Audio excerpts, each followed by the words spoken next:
Un homme ordinaire arrive à l'aéroport de Tokyo, passeport en main, costume impeccable, billets en règle, mais une chose cloche. Son pays d'origine?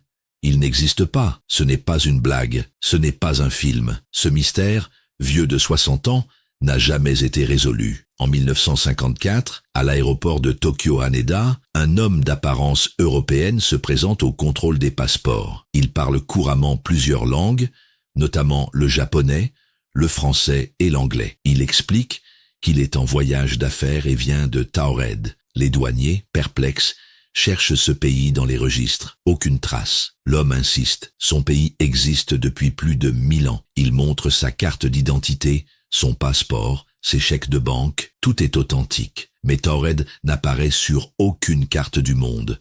Encore plus étrange, il montre une carte où Taured est situé entre la France et l'Espagne, à l'endroit exact où se trouve la principauté d'Andorre. Inquiets, les officiels japonais décident de le loger pour la nuit dans un hôtel surveillé pendant que l'enquête continue. 2 gardes sont postés devant sa porte. Le lendemain matin, il a disparu, sans ouvrir la fenêtre, sans laisser de traces. Même ses documents ont disparu du coffre sécurisé de l'immigration. Un voyageur interdimensionnel, une erreur du continuum espace-temps, un espion très sophistiqué, ou simplement une légende urbaine devenue trop crédible. Des documents internes à l'immigration japonaise auraient mentionné le cas comme non résolu, mais jamais confirmé publiquement. Certaines sources évoquent même d'autres cas similaires à Moscou, Londres ou New York. Et toi, que penses-tu? Taured a-t-il existé dans un autre monde? Dis-le-moi en commentaire. Abonne-toi pour d'autres histoires réelles qui défient la logique et active la cloche pour ne rien rater de ce que la réalité ne veut pas qu'on voit.